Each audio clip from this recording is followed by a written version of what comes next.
जो विद्यार्थी मित्रों धोरण 11 चैप्टर नंबर 4 रासायणिक बंधन और आणवीय रचना में આપણે છેલ્લે लेक्चर नंबर 1 में આપણા પેમ્પલેટના પ્રશ્ન નંબર 1 થી 4 ભણી ગયા હતા। હવે ચોથો પ્રશ્ન જે હતો એ અણુઓના લોઇસ બિંદુ નિરૂપણ સમજાવો, તો એના આપણે કેટલાક નિયમો ભણ્યા હતા। હવે આજે એના કેટલાક ઉદાહરણોની પ્રેક્ટિસ કરીશું અને પછી આગળ વધીશું। તો એ ઉદાહરણો હવે જોજો ભાઈ કે કેમિસ્ટ્રીમાં 5 લાખ સંયોજનો છે, 5 લાખ સંયોજનોના લોઇસ બંધારણ હું પ્રેક્ટિસ કરાવી શકું નહીં। તો તમને જે પણ અણુ જ્યાં પણથી મળે, ચોપડીમાં કોઈ પણ અણુસૂત્ર મળે તો એનું લોઇસ બંધારણ દોરવા પ્રયત્ન કરજો। તેમ છતાં મેં આપણા પેમ્પલેટના છેલ્લા પેજ ઉપર લગભગ 42 એક બંધારણો આપ્યા છે, તો એ બંધારણોને તમે દોરવા પ્રયત્ન કરજો। એમાંથી કેટલાક અઘરા બંધારણો હું દોરાવું છું જેથી કરીને આપણને આઈડિયા આવે।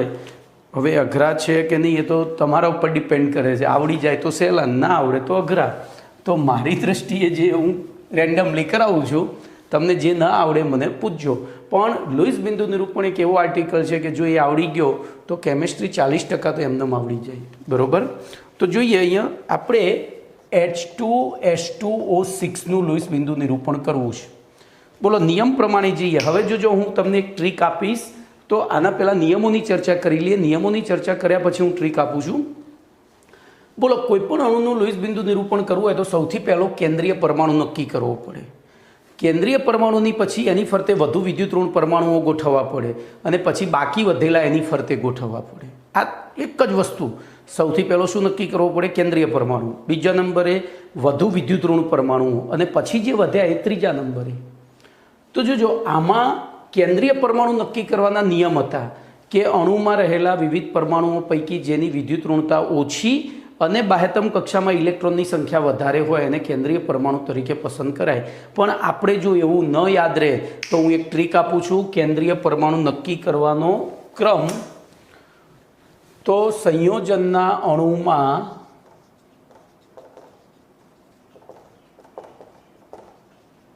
કેન્દ્રીય પરમાણુ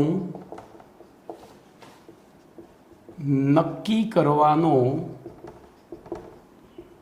ક્રમ, બરાબર।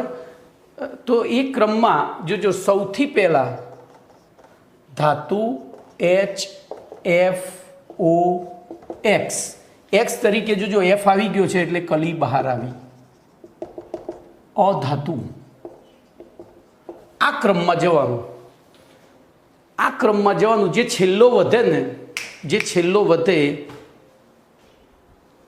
ખબર પડી ગઈ? દાખલા તરીકે હું અહીંયા લઉં તો જો આ ટ્રીકનું નામ છે ધાતુ HFOX અધાતુ। શું છે ટ્રીક? ધાતુ HFOX। સૌથી પહેલાં ધાતુ ઉડાડી દો, પછી H હોય તો H ઉડાડો, F ઉડાડો, O ઉડાડો, X ઉડાડો, એમ કરતાં કરતાં જે છેલ્લો વધે ને કેન્દ્રીય પરમાણુ, જે છેલ્લો વધે એ કેન્દ્રીય પરમાણુ। આપણે હાલ લીધું તે જ વાત કરું, H2S2O6, સોરી H2S2O6 હતું કે H2SO6 હતું? H2S2O6 જ હતું। ચલો બોલો આમાં તો Hને ઉડાડ્યો, આગળ વધ્યા Oને ઉડાડ્યો, બોલો છેલ્લો શું વધ્યો? સલ્ફર। તો બોલો આ અણુમાં સલ્ફર મધ્યસ્થ અથવા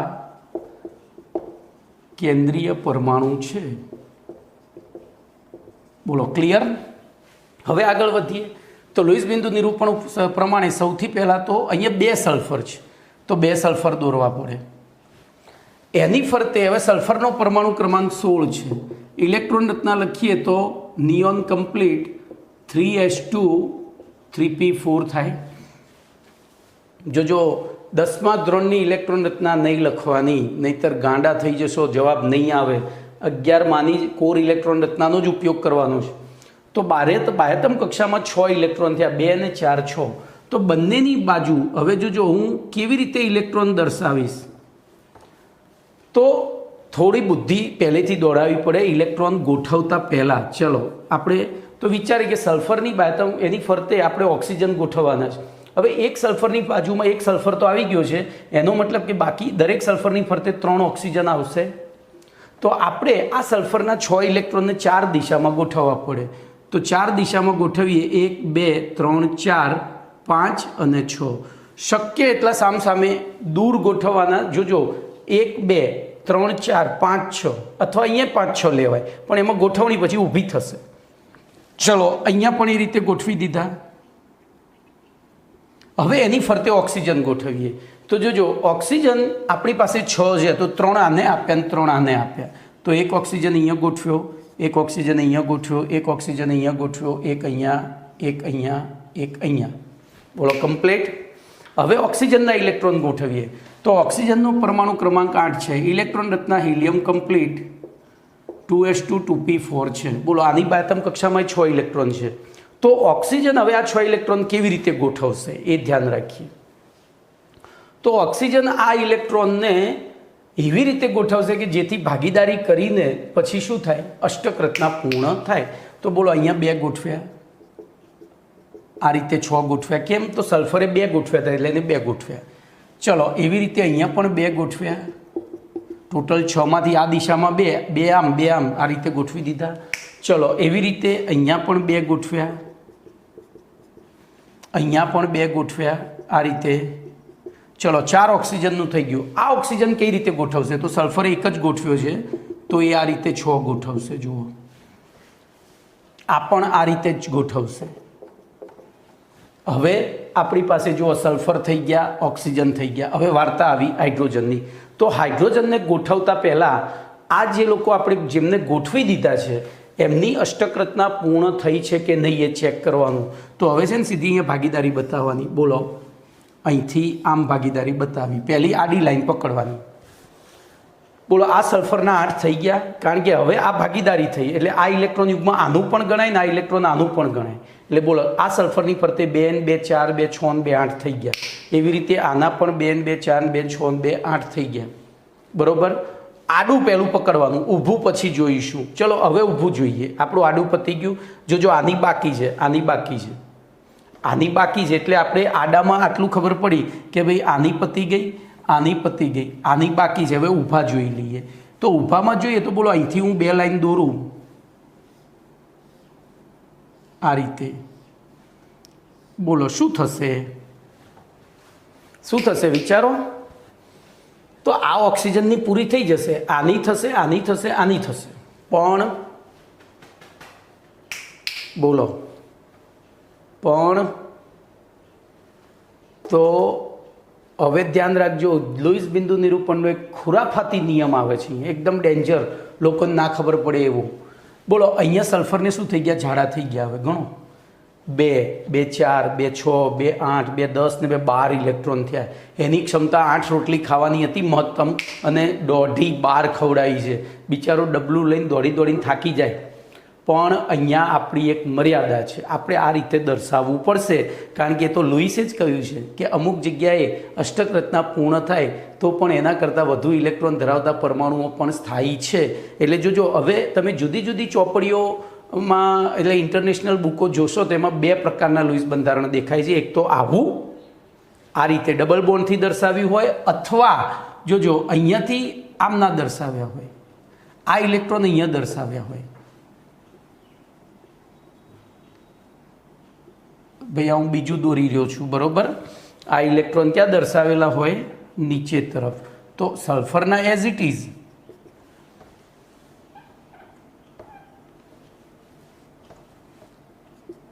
સોરી અને આ અહીંયા અહીંયા સવર્ગ સહસંયોજક બનતું હોવાનું માનવામાં આવે છે. એટલે કે આ ઇલેક્ટ્રોન યુગ્મનું દાન થાય છે. શું થાય છે? આ ઇલેક્ટ્રોન યુગ્મનું દાન થાય છે. એટલે જોજો હવે અહીંયા આ એક વિશિષ્ટ પ્રકારનું દાન છે. આ એક વિશિષ્ટ પ્રકારનું દાન છે. સમૂળગું આપી નથી દીધું, ખાલી વાપરવા આપ્યું છે. આપણા ઘરે કોઈ વ્યક્તિ આવે અને બહારગામ દાખલા તરીકે આપણા પડોશી છે એમના સ્કૂટરને કે બાઇકને પંચર પડ્યું છે ને આપણે ત્યાં આવે કે ભાઈ તમારું બાઇક આપો ને મારે થોડી વારમાં કામ, તો એ આપણે એને આપીએ છીએ પણ એ એમનું સમૂળગું નથી, એ પાછું આપણે જરૂર પડે લઈ શકીએ. તો અહીંયા એમને આપ્યું છે. એટલે જો આની અષ્ટક રચના પૂર્ણ થઈ, આની તો પૂર્ણ હતી જ, આની પણ પૂર્ણ હતી, ઉપર નીચે પણ પૂર્ણ થઈ.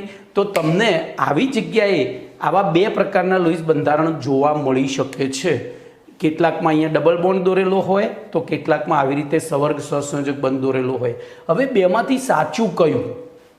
2 તો સાચા હોય નહીં. તો 2માંથી સાચું કયું?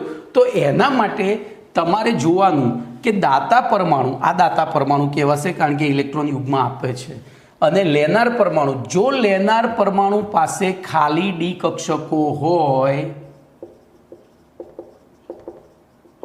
બરોબર, જો કે એ પણ સનાતન સત્ય નથી, એ પણ સનાતન સત્ય નથી, એટલે આપણે આની સત્યતા ચેક કરવી બહુ અઘરી વસ્તુ છે. તેમ છતાં તમને એમસીક્યુમાં પૂછી નાખે કે આ બેમાંથી કયું લૂઇસ બંધારણ સાચું છે, તો એ વખતે લેનાર પાસે ખાલી ડી કક્ષકો હોય તો એ સાચું, ખાલી ડી કક્ષકો જ ના હોય તો ખોટું.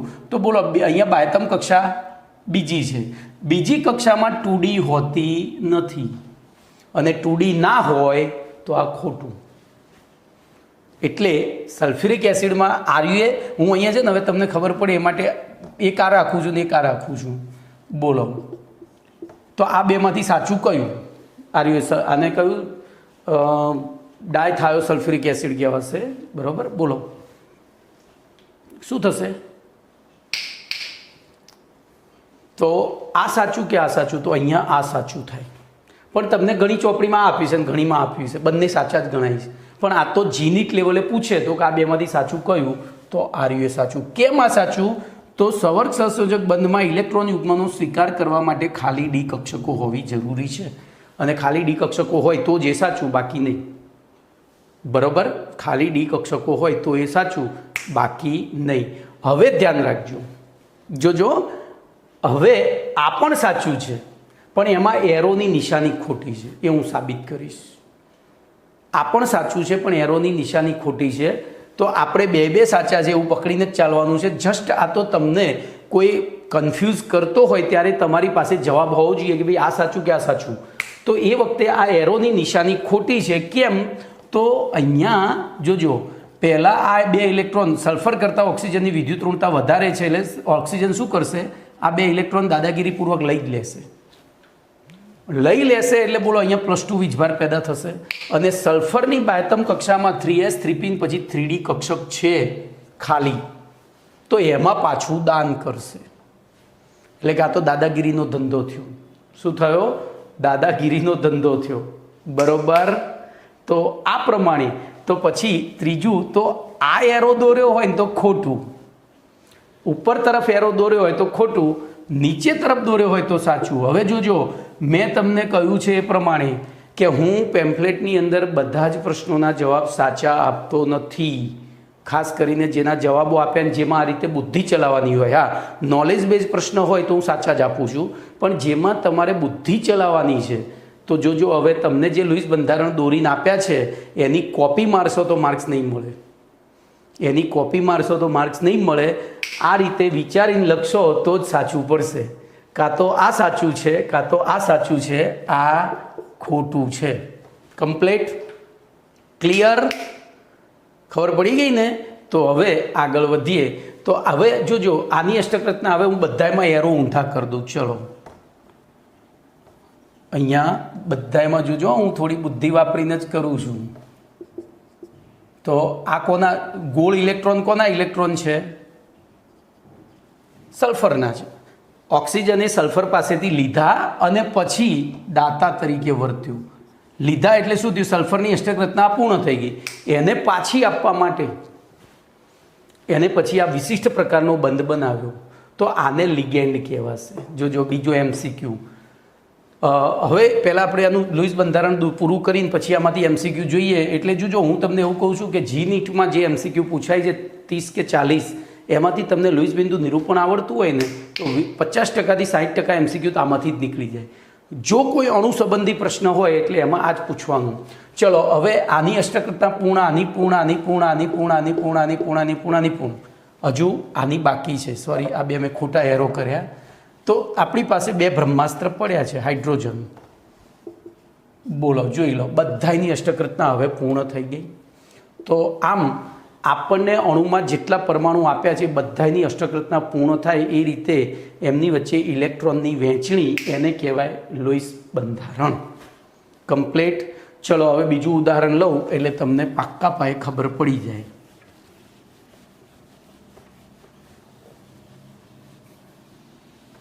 બોલો, કેન્દ્રીય પરમાણુ નક્કી કરવાનું તો આવડી ગયું ને? ધાતુ H ડાબેથી જમણી તરફ જવાનું, એમાં જે છેલ્લે વધે અહીંયા લખેલી જ રાખું. ચલો, ધાતુ HFO X તરીકે ClBrI અધાતુ. અહીંયા પણ આ ક્રમ પકડવાનો. એક્સમાં જો દાખલા તરીકે BrCl3 હોય, BrCl3 હોય તો બોલો એમાં કેન્દ્રીય પરમાણુ કયો? તો Br. કારણ કે લાઇન સર પ્રમાણે જઈએ તો પહેલો Cl ઉડી જાય, Br વધે તો એના ICl3 હોય તો I. ખબર પડી? ચલો, તો આપણે એ પ્રમાણે બીજું ઉદાહરણ લઈશું KMnO4. ચલો બોલો. હવે ધાતુ એટલે પહેલો અને બીજો સમૂહ. ધાતુ એટલે પહેલો અને બીજો સમૂહ. લીના કે રૂબી સાથે ફરવા જા અને 2 માગે કે સ્ટ્રોબેરી આલ. તો અહીંયા આપણે શું કરીશું? બોલો. તો બોલો કે જતો રહ્યો ધાતુમાં, પછી O જતો રહ્યો, તો કેન્દ્રીય પરમાણુ શું થયો? Mn. ધ્યાન એ રાખજો. Mn નો પરમાણુ ક્રમાંક 25. ઇલેક્ટ્રોન રચના લખી AR 3D5 4s2. 18 ને 2 20 ને 5 25. એનો મતલબ હવે જોજો, અહીંયા ખાસ ધ્યાન રાખજો. એકચ્યુઅલી આની બાહ્યતમ કક્ષામાં કેટલા ઇલેક્ટ્રોન થયા? 2 જ. પણ 3D અને 4s ધ્યાન રાખજો. બીજો પાઠ યાદ કરાવું. આ કેન્દ્ર પહેલી કક્ષા કેન્દ્રથી દૂર, પછી બીજી અને પહેલી વચ્ચેનું અંતર ઓછું, એનાથી ઓછું ત્રીજી અને બીજી વચ્ચેનું. જોજો આ અંતર દૂર જાય ને એમ ઘટતું જાય, એમ ત્રીજી અને ચોથી વચ્ચેનું અંતર તો બિલકુલ ઓછું છે. એટલે કે ત્રીજી અને ચોથી કક્ષામાં આવેલી કક્ષકોની ઉર્જા લગભગ કેવી હોય છે? સમાન. લગભગ કેવી હોય છે? સમાન. આવું કેમ થાય ભાઈ? કોઈ કહેશે આવું કેમ થાય? તો બીજા પાઠમાં આપણે ભણી ગયા છીએ En બરાબર -RH/n². જોજો RH તો અચળ જ છે, આ ઉર્જા સ્તર છે, પણ પહેલી કક્ષા માટે 1નો વર્ગ 1 જ થાય, બીજી કક્ષા માટે સીધા ભાગ્યા 4 થાય 2નો વર્ગ, ત્રીજી કક્ષા માટે સીધા 9 થાય અને ચોથી કક્ષા માટે 18 થાય. અરે સોરી 16 થાય. બોલો 16 થાય. તો જેમ દૂર જતા જઈશું એમ ઉર્જામાં ફેરફાર.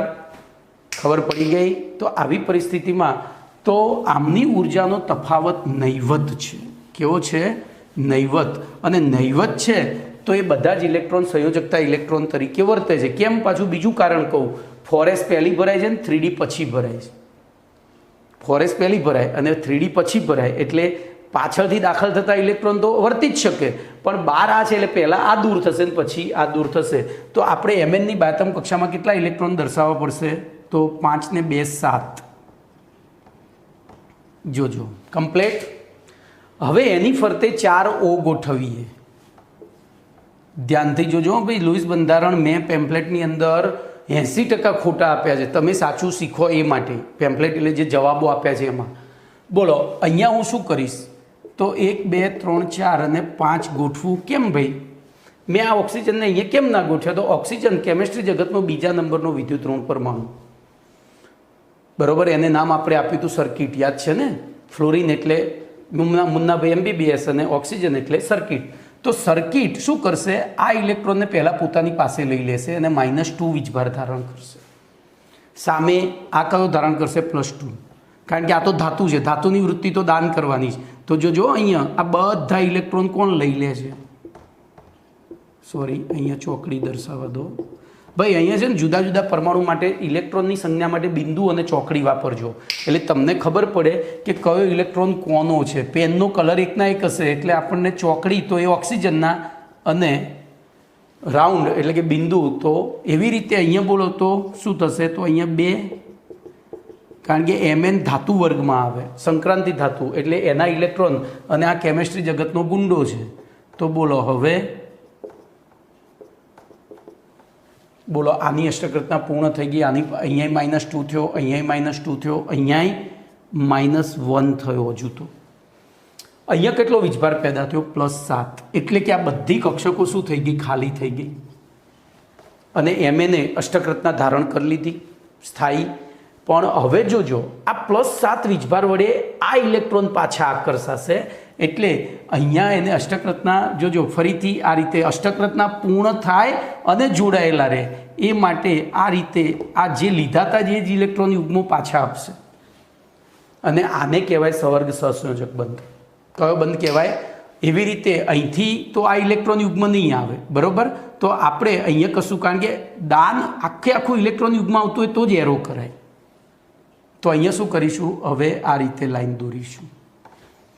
આ કયો બંધ થશે? સહસંયોજક બંધ. જોજો બંધના પ્રકાર શીખવાડી રહ્યો છું. આટલા ભાગમાં સહસંયોજક બંધ થશે. અને અહીંયા પછી કે, તો કેનો પરમાણુ ક્રમાંક 19 છે. બોલો ઇલેક્ટ્રોન રચના AR 3s1 અને 1 હોય તો દાન કરવાની વૃત્તિ હોય તો એણે અહીંયાથી આપી, એટલે હું અહીંયા દર્શાવીશ. બોલો આપી દીધો. તો આ બંધ કયો બંધ? તો કે આયનીય બંધ. આ કયો બંધ? તો સહસંયોજક બંધ. આ કયા બંધ? 3 તો સવર્ગ સહસંયોજક બંધ. બરોબર. હવે હું ફરીથી લુઈસ બંધારણ પૂરું કરું. તો આ તમને સમજાવવા માટે આટલું બધું ગુજગુજ કરી નાખ્યું. તો હવે સિમ્પલ થઈ ગયું. બોલો Mnની બાહ્યતમ કક્ષામાં 7 ઇલેક્ટ્રોન હતા. આપણે આને આડું દોરીશું. ઓક્સિજનની બાહ્યતમ કક્ષામાં 6 ઇલેક્ટ્રોન.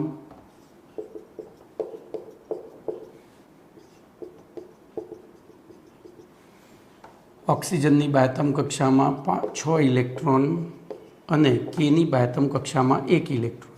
બોલો અહીંથી આમ બતાવો અને આ એરો ઊંધો બતાવજો. મેં તમને ખાસ શીખવાડ્યું છે, આ એરો ઊંધો બતાવજો. તો બોલો આ કયો બંધ થયો? આ 3 સવર્ગ સહસંયોજક. એટલે જોજો આની અષ્ટકરત્ના પૂર્ણ, આની પૂર્ણ, આની પૂર્ણ. હવે જોજો આની પણ પૂર્ણ, એ અહીંથી આમ. આ ઇલેક્ટ્રોન એના પોતાના જ હતા, આની સાથે તો કોઈ ભાગીદારી થઈ નથી. એટલે 2 2 4 2 6 2 8 થઈ ગયા.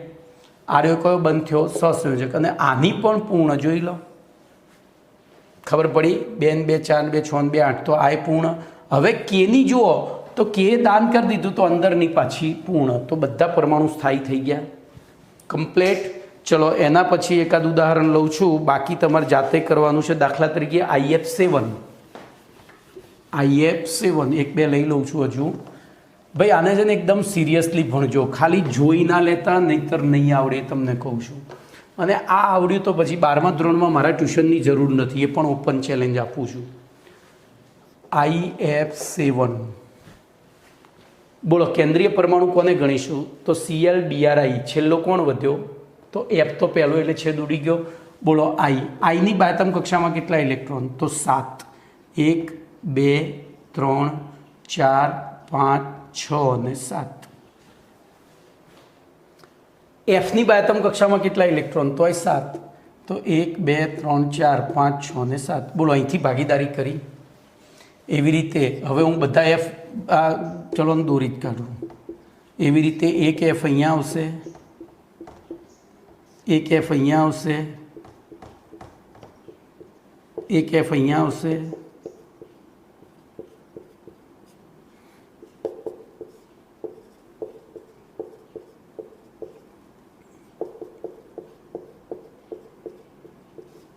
કમ્પ્લીટ.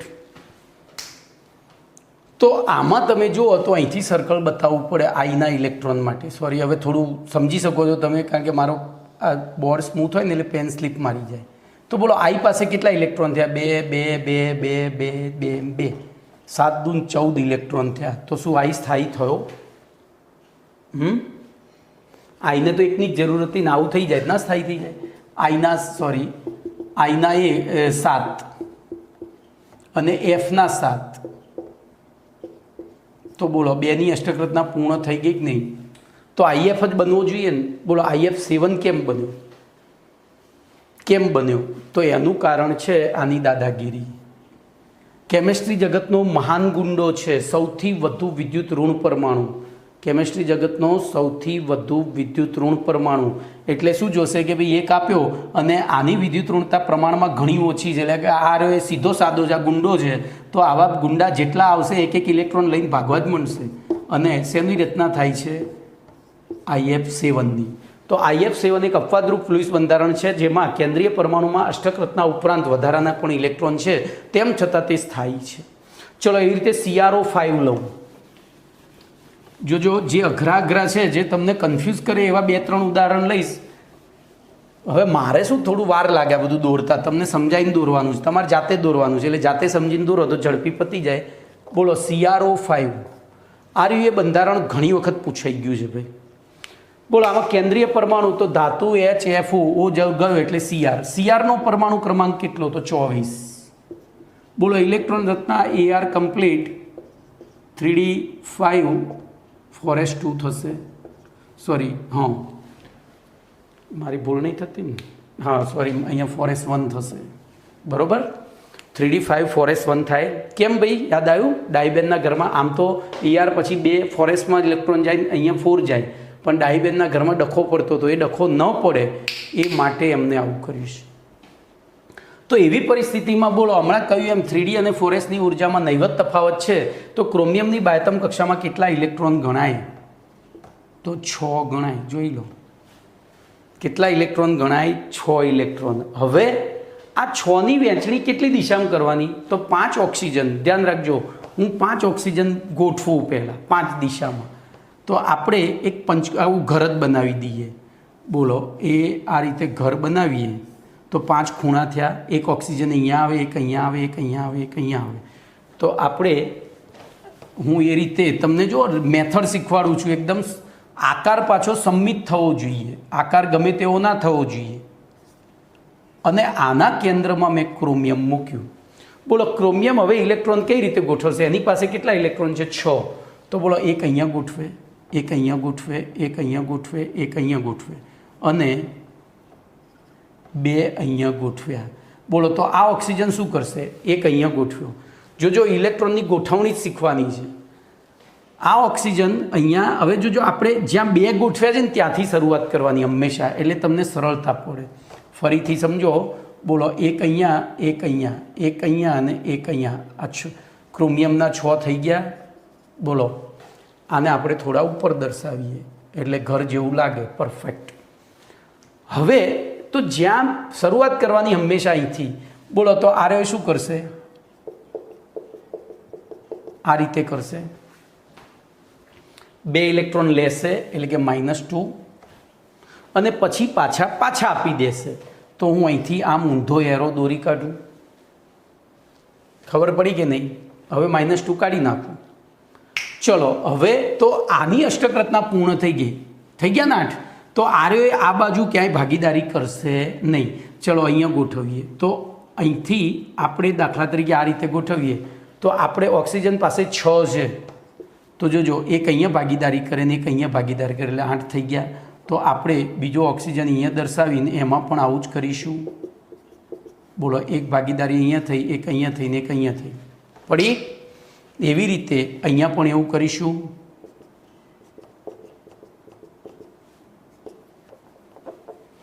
આ જો એક્ઝેક્ટ નહીં દોરાય ને તો તમને આમ થોડું કન્ફ્યુઝ લાગે, બીજું કંઈ નહીં. બોલો, અહીંથી ભાગીદારી થઈ, અહીંથી થઈને અહીંથી થઈ. જુઓ તો બધાની અષ્ટક રચના પૂર્ણ થઈ ગઈ છે.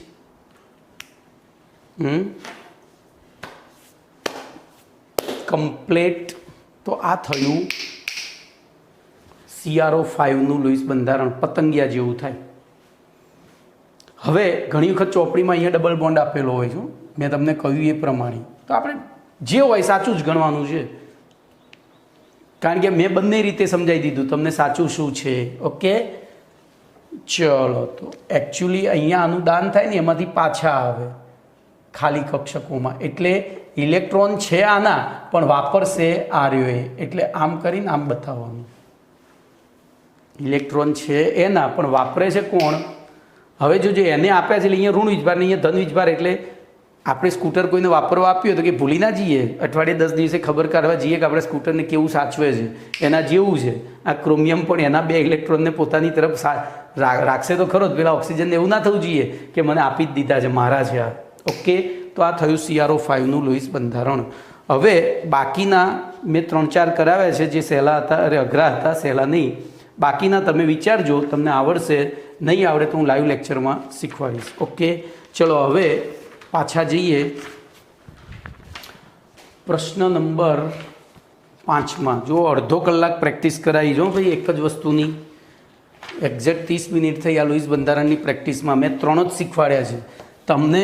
એક એનો મતલબ કે એકને શીખવાડવામાં મેં 10 મિનિટ લીધી છે. તમને એક પૂરું કરતાં 1 મિનિટથી વધારે ના લાગવું જોઈએ, કારણ કે પહેલાં શરૂઆતમાં શીખવાડવા માટે ડીપમાં જવું જરૂરી છે. પણ આવડી ગયા પછી તો ફટાફટ, દાખલા તરીકે એમ કે H2Oનું લુઈસ બંધારણ કરો તો H અને Oની બાયતમ કક્ષામાં બોલો 6 ઇલેક્ટ્રોન, એચની બાહ્યતમ કક્ષામાં એક ઇલેક્ટ્રોન, બસ અહીંથી આમ એરો બતાવો અથવા આમ સર્કલ બતાવો, બે ભેગું નહીં કરવાનું ભાઈ. હં, તો આ થઈ ગયું H2O લોહીસ બંધારણ. એવી રીતે HClનું પૂછે તો Hનો 1, Clના 7, ચાલ પતી ગયું. અહીંયા આમ કરી દો. આ રીતે વચ્ચે જો લાઈન દોરો તો આ સર્કલ નહીં દોરવાનું, અને સર્કલ દોરો તો લાઈન નહીં દોરવાનું. ઓકે, તો આવા બધા સહેલું ફટાફટ અડધી મિનિટમાં પતાવી દેવાના છે, ભલે મેં અડધો કલાક કર્યો. ચલો એના પછી પ્રશ્ન નંબર 5 જોઈએ. તો પ્રશ્ન નંબર 5નું વિધાન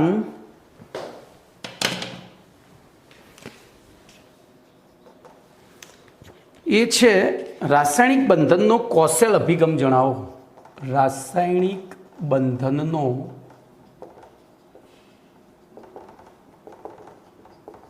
કોસેલ અભિગમ જણાવો. બરોબર, ધ્યાન અહીંયા રાખજો. તો રાસાયણિક કોસેલ બંધનનો કોસેલ નામના વૈજ્ઞાનિકે આપેલો મુદ્દાઓ, જેને અભિગમ એટલે એના તરફનું એનું વલણ કે ભાઈ રાસાયણિક બંધન કેવી રીતે બને છે સમજાવવાનો પ્રયત્ન. તો હવે આ વસ્તુ એક થિયોરિટિકલ વસ્તુ છે, જેને આપણે સીધી લખી જ દેવાની છે. એને લખી દેવાની છે. તો એને ટ્રીક ઉપરથી લખાય. આ ઈસ્થા આવી, જોજો, આ ઈસ્થા આવી, એની ટ્રીક છે. હવે જોજો, ફોર્મે એ લખ્યો છે, અહીંયા પણ એ લખ્યો છે, ઈસ્થા માટે ઈ લખ્યો છે તમારી પેમ્ફલેટમાં, પછી એસ લખ્યો છે, એ લખ્યો છે અને વી લખ્યો છે. બરોબર, આ ઈસ્થા આવી. એટલે અલગ. જોજો અહીંયા પહેલાં ટ્રીક સમજી લો, થિયરી એકદમ સહેલી થઈ જશે. આ એટલે આયન, પછી ઈ એટલે બોલો તો ઇલેક્ટ્રોન રચના. ઈ એટલે ઇલેક્ટ્રોન રચના. સ્થા એટલે સ્થાયી. બરોબર, પછી આ એટલે આયનીય બંધ, જેનું બીજું નામ છે વિદ્યુત સંયોજક બંધ. અને છેલ્લે વી ફોર વિદ્યુત સંયોજકતા. તો આટલા આ 6 શબ્દો યાદ રાખો, તમને આખી થિયરી આવડી જશે. ચલો હું પહેલો પ્રશ્ન પૂછું છું. જોજો, હું પ્રશ્ન જ લખીશ. આવર્ત કોષ્ટકમાં કયા તત્વો એકબીજાથી સૌથી વધુ અલગ પડે છે? વિચારો, બીજો પાઠ અને ત્રીજો પાઠ. એનો જવાબ તમે આપી દેશો એટલે આ મુદ્દો બની જશે. આવર્ત કોષ્ટકમાં કયા તત્વો એકબીજાથી સૌથી વધુ અલગ પડે છે, એટલે કે એકબીજાથી વિરુદ્ધ પ્રકૃતિ ધરાવે છે? તો જવાબ બોલો કયો આવે? તો સમૂહ 1ના આલ્કલી તત્વો અને સમૂહ 17ના હેલોજન તત્વો. ખબર પડી કે નહીં? તો બોલો અહીંયા આ મુદ્દામાં શું લખશો? તો આવર્ત કોષ્ટકમાં સમૂહ 1ના આલ્કલી તત્વો, બરોબર, અને હેલોજન તત્વો, સમૂહ 17ના હેલોજન તત્વો એ નિષ્ક્રિય તત્વોથી ખૂબ જ અલગ પડે છે. નિષ્ક્રિય તત્વોની વૃત્તિ કશું જ નથી મેળવવાની કે નથી ગુમાવવાની. સામે આલ્કલી ધાતુ તત્વોની વૃત્તિ એકદમ પ્રબળતાથી ઇલેક્ટ્રોન ગુમાવવાની. હેલોજન તત્વોની વૃત્તિ, તો એ અહીંયા મારી એક ભૂલ થઈ છે. કયા તત્વો નિષ્ક્રિય તત્વોથી અલગ પડે છે? મારે તત્વો નિષ્ક્રિય તત્વોથી અલગ પડે છે. બોલો કયા અલગ પડે છે? તો લખાય હવે આવર્ત કોષ્ટકમાં સમૂહ 1 કૌંસમાં આલ્કલી ધાતુ તત્વો અને સમૂહ 17 જેને કહેવાય હેલોજન તત્વો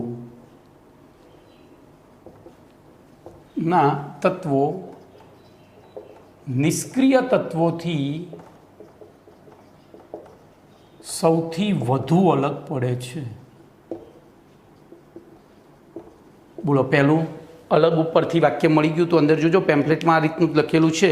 આધુનિક આવર્ત કોષ્ટકમાં પ્રબળ વિદ્યુતઋણ હેલોજન તત્વો, શબ્દોની મારામારી હોય અર્થ એક જ થાય, પણ આપણે ચોપડી પ્રમાણે જ જઈશું.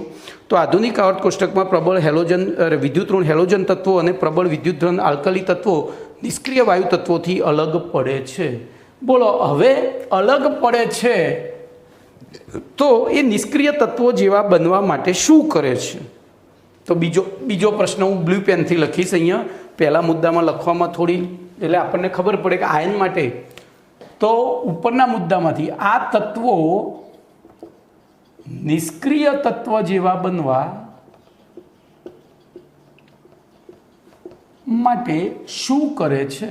બોલો, જવાબ આપો. તમને આવડે છે તો બોલો શું કરે? તો આલ્કલી ધાતુ તત્વો એક ઇલેક્ટ્રોન ગુમાવીને અને હેલોજન તત્વો એક ઇલેક્ટ્રોન મેળવીને, આ આપણે જાણીએ છીએ, બરોબર. બોલો, કોણ અલગ પડે છે? તો આલ્કલી ધાતુ અને નિષ્ક્રિય તત્વ, હેલોજન તત્વો. તો એ નિષ્ક્રિય તત્વ જેવા બનવા માટે શું કરે છે? તો એક ઇલેક્ટ્રોન ગુમાવી અને હેલોજન તત્વો એક ઇલેક્ટ્રોન મેળવીને અનુવર્તી આયન બનાવે છે. ખબર પડી? અનુવર્તી આયન બનાવે છે. આપણો મુખ્ય મુદ્દો આ છે, પણ એને યાદ રાખવા માટે આપણે જુદા જુદા પ્રશ્નો બનાવીએ છીએ. ચલો, ત્રીજો પ્રશ્ન. બોલો, આયન બને ત્યારે શું થાય? તો ત્રીજો પ્રશ્ન ઉપરનામાંથી જવાબ લેવાનો. આયન બને ત્યારે શું થાય? બોલો, જવાબ આવડી ગયો. ત્રીજો પાર્ટ જેને આવડતો હોય ને એને એકદમ ઇઝીલી આવડી જાય. તો આયન બને ત્યારે કોઈપણ તત્વ નજીકના નિષ્ક્રિય તત્વ જેવી સ્થાયી ઇલેક્ટ્રોન રચના ધારણ કરે છે. નજીકના નિષ્ક્રિય તત્વ જેવી બાયતમ કક્ષાની સામાન્ય ઇલેક્ટ્રોન રચના. હવે નજીકના નિષ્ક્રિય તત્વની સામાન્ય ઇલેક્ટ્રોન રચના શું છે? તો અહીંયા હું ટૂંકમાં લખીશ, પછી આખો પ્રશ્ન રિપીટ કરું છું. પહેલાં ટ્રીક સમજી જાઓ. તો NH2NP6 પ્રકારની ઇલેક્ટ્રોન રચના ધારણ કરે છે. બોલો શું થાય? તો NH2NP. હવે NH2NP6 કયા પ્રકારની ઇલેક્ટ્રોન રચના છે? તો આગળનો પ્રશ્ન, આથી શું થાય છે? ઉપરના પ્રશ્નના જવાબમાંથી નવો પ્રશ્ન બનાવવાનો. બોલો, આથી શું થાય? તો જો હવે આ આયનો બન્યા હતા, એ આયનો બન્યા પછી શું થાય? તો ધન અને ઋણ આયન વચ્ચે પ્રબળ સ્થિર વિદ્યુતકીય આકર્ષણ બળ દ્વારા જોડાઈને, તો અહીંયા લખું છું ધન આયન અને ઋણ આયન પ્રબળ સ્થિર વિદ્યુતકીય આકર્ષણ બળ દ્વારા જોડાઈ સ્થાયી બને છે. જોજો, ટ્રીકમાં જવાબ છે સ્થાયી અહીંયા હશે, પણ આપણે ઉપરના પ્રશ્નમાંથી નીચેનો મુદ્દો તારવી લેવાનો છે, બરોબર. ચલો, આ સ્થાયી બને તો આ સ્થિર વિદ્યુતકીય આકર્ષણ બળનું બીજું નામ શું? તો અહીં ઉદ્ભવતા જોડાણ બળ. બોલો, જોડાણ બળને શું કહે છે? આપણા પાઠનો શરૂઆતનો પહેલો મુદ્દો કે બે પરમાણુ વચ્ચે જો એકબીજા વડે જે આકર્ષણ બળ, તો આ આકર્ષણ બળને, જોડાણ બળ કરતા આ આકર્ષણ બળને શું કહે છે? બોલો શું કહે છે? તો આયનીય બંધ અથવા વિદ્યુત સંયોજક બંધ. તો આયનીય સંયોજનોમાં ધન આયન અને ઋણ આયન વચ્ચે પ્રવર્તતા પ્રબળ સ્થિર વિદ્યુતકીય આકર્ષણ બળને લીધે ધન આયન અને ઋણ આયન વચ્ચે બનતા બંધને આયનીય બંધ કહે છે. ઓકે. અને છેલ્લામાં હવે કોઈ પ્રશ્ન નથી, તો એમાં તમારે સીધી વિદ્યુત સંયોજકતાની વ્યાખ્યા જ લખવાની છે. સીધી હું બ્લુ પેનથી એટલા માટે લખું છું કે તમને આની વ્યાખ્યા, તો ધ્યાન રાખજો. અહીંયા ઉપરને જે આયનીય બંધ બનવા માટે જે આયનો બન્યા હતા, અહીંયા આપણે જે આયનો બન્યા હતા, એ આયનોએ ધારણ કરેલા વીજભારને એની વિદ્યુત સંયોજકતા કહે છે. એટલે કે મેળવે, અને આ વિદ્યુત સંયોજકતાનું મૂલ્ય કેટલું હોય? તો જે તે તત્વના પરમાણુએ મેળવેલા કે ગુમાવેલા ઇલેક્ટ્રોનની સંખ્યા જેટલું. કેટલું હોય? જે તે તત્વના પરમાણુએ મેળવેલા કે ગુમાવેલા ઇલેક્ટ્રોનની સંખ્યા જેટલું. બોલો, આ ઈસ્થા આવી રાસાયણિક બંધનનો કોસેલ અભિગમ યાદ રહેશે. એટલે અલગ. બોલો, આપણે શું યાદ રાખીશું? આપણે જવાબ યાદ નહીં રાખીએ, આપણે પ્રશ્ન જાતે બનાવીશું કે આધુનિક આવર્ત કોષ્ટકમાં નિષ્ક્રિય તત્વોથી કયા તત્વો સૌથી વધુ અલગ પડે છે.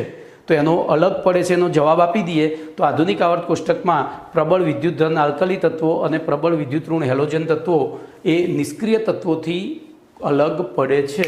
પછી આયન, તો આ નિષ્ક્રિય તત્વ જેવા બનવા તે શું કરે છે? તો આલ્કલી ધાતુ તત્વો પોતાની બાહ્યતમ કક્ષામાંથી એક ઇલેક્ટ્રોન ગુમાવીને જ્યારે હેલોજન તત્વો એક ઇલેક્ટ્રોન મેળવીને આયન બનાવે છે. આયન બને ત્યારે શું થાય? તો આયન બને ત્યારે એ તત્વો નજીકના નિષ્ક્રિય તત્વ જેવી એટલે કે NH2NP6 પ્રકારની ઇલેક્ટ્રોન રચના ધારણ કરે છે. આ ઇલેક્ટ્રોન રચના ધારણ કરવાથી શું થાય? તો એ એમની વચ્ચે શું થશે? બોલો, ધન આયન અને ઋણ આયન વચ્ચે પ્રબળ સ્થિર વિદ્યુતકીય આકર્ષણ બળ ઉત્પન્ન થવાથી તે એકબીજા સાથે જોડાઈને સ્થાયી બને છે. બોલો, આ આકર્ષણ બળને શું કહે છે? તો અહીંયા પ્રબળ ધન આયન અને ઋણ આયન વચ્ચે પ્રવર્તતા સ્થિર વિદ્યુતકીય આકર્ષણ બળને આયનીય બંધ અથવા તો વિદ્યુત સંયોજક બંધ કહે છે. અને છેલ્લા મુદ્દામાં તમારે વિદ્યુત સંયોજકતાની વ્યાખ્યા યાદ રાખવાની છે. તો આયનીય સંયોજનમાં, બરોબર, એમાં આપણે વ્યાખ્યા આ રીતની લખીશું: સંયોજનમાં તત્વના આયન ઉપરના એકમ વીજભારની સંખ્યાને સંયોજનમાં તત્વના આયન ઉપરના એકમ વીજભારની સંખ્યાને તેનું શું કહે છે? વિદ્યુત સંયોજકતા. વિદ્યુત સંયોજકતાનું મૂલ્ય ઓકે તેને મેળવેલા કે ગુમાવેલા ઇલેક્ટ્રોનની સંખ્યા જેટલું હોય છે. ઓકે, ચાલો હવે આની મર્યાદા જોઈ લઈએ. તો કોસેલના અભિગમની આ અભિગમ હતો. હવે મર્યાદાની વાત કરીએ તો જોજો, મર્યાદામાં કોસેલનો અભિગમ વિસ્તૃત સંખ્યાના સંયોજનોની ઉત્પત્તિ સમજાવતો નથી. તો ચલો એક MCQ પૂછાય, કોસેલ અભિગમ કયા પ્રકારના સંયોજનોનું નિર્માણ સમજાવે છે? તો ફક્ત અને ફક્ત આયનીય સંયોજનો, સહસંયોજક સંયોજનોનું નિર્માણ સમજાવતો નથી. કારણ કે આપણે જોવા જઈએ તો H અને Cl બે ભેગા થાય તો H એ દાન કરતો નથી, Cl સાથે ભાગીદારી કરે છે. અને ભાગીદારી કરીને પણ એ નજીકના નિષ્ક્રિય તત્વ જેવી NH2NP6 પ્રકારની ઇલેક્ટ્રોન રચના ધારણ કરી લે છે. આની NH2NP6 થઈ, આની NH2 થઈ, ભાગીદારી દ્વારા ધારણ કરે છે. અહીંયા આપણે દ્વારા વાત કરી હતી. ઓકે, એટલે આ ફક્ત આની ઉપયોગિતા શું? તો એના મદદથી ફક્ત આયનીય બંધ ધરાવતા સંયોજનોની જ ઉત્પત્તિ સમજાવી શકાય. બધા જ સંયોજનોની ઉત્પત્તિ એટલે કે વિસ્તૃત સંખ્યાના સંયોજનોની ઉત્પત્તિ સમજાવી શકાતી નથી. બોલો, ક્લિયર? તો અહીંયા તમારો 5મો પ્રશ્ન પૂરો થયો. હવે 6થા પ્રશ્નમાં આનો ઉપયોગ કરીએ, આ થિયરીનો. બરોબર, આ થિયરીનો ઉપયોગ કરીએ અને એમાં પછી પાછું થોડું હોમવર્ક આવશે જે જાતે તમારે કરવાનું છે. નહીં આવડે તો હું શીખવાડીશ. બરોબર ભાઈ, જેટલી પ્રેક્ટિસ કરશો, હું એક શીખવાડું તમે 5ની પ્રેક્ટિસ કરો ને તો તમને આવડે. બાકી પછી એક આવડીને સાહેબ મને પછી 10મા ધોરણ જેવું કરશો તો નહીં, ગાંડા થઈ જશો. તો જોઈએ પ્રશ્ન નંબર 6. કોસેલ અભિગમ અનુસાર NaClમાં આયનીય બંધની સમજૂતી આપો. બોલો, આવો પ્રશ્ન છે. કોસેલ અભિગમ અનુસાર NaClમાં આયનીય બંધની સમજૂતી આપો. બોલો, શું કરીશું? તો સૌથી પહેલાં આપણે પરિચય આપવો પડે કે NaClની રચનામાં Na અને Cl તત્વના પરમાણુ ભાગ લે છે. ચલો, પહેલું. હવે Na અને Cl પરમાણુ ભાગ લેતા હોય તો એમાં આપણે પહેલી વાત કરીશું જે પૈકી, હવે મુદ્દો પાડીને, જે પૈકી Na નો પરમાણુ ક્રમાંક 11 અને ઇલેક્ટ્રોન રચના નિયોન કમ્પ્લીટ 3s1 છે. જે પૈકી Naની ઇલેક્ટ્રોન રચના, એટલે આથી, બોલો હવે અહીંયા પછી લખી જ દેવાનું, આથી Na નજીકના એની જેવી ઇલેક્ટ્રોન રચના ધારણ કરવા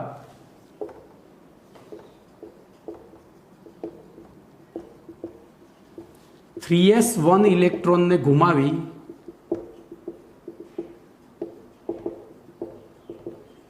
+1 વીજભાર ધારણ કરે છે. હવે આખું લખવાનું, બોલો એનેમાંથી એને પ્લસ અને ઇલેક્ટ્રોન બતાવવાનું. આખું આ જે લખ્યું ને એ બધું જ સમીકરણ સ્વરૂપે. અને અહીંયા નીચે એની ઇલેક્ટ્રોન રચના લખવાની, એની 3s1, અહીંયા એની જ લખી દેવાનું. બરાબર. ચલો હવે બીજો મુદ્દો. તે જ પ્રમાણે Cl નો પરમાણુ ક્રમાંક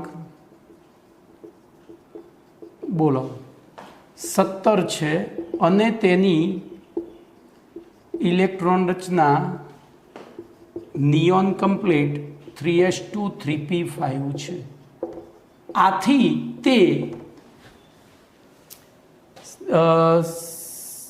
આથી તે નજીકના, હવે જોજો એની નજીક કોને નજીક પડશે, નિયોન પડશે કે આર્ગોન પડશે?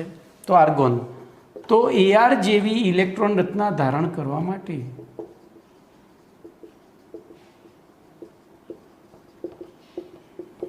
થ્રીપી કક્ષકમાં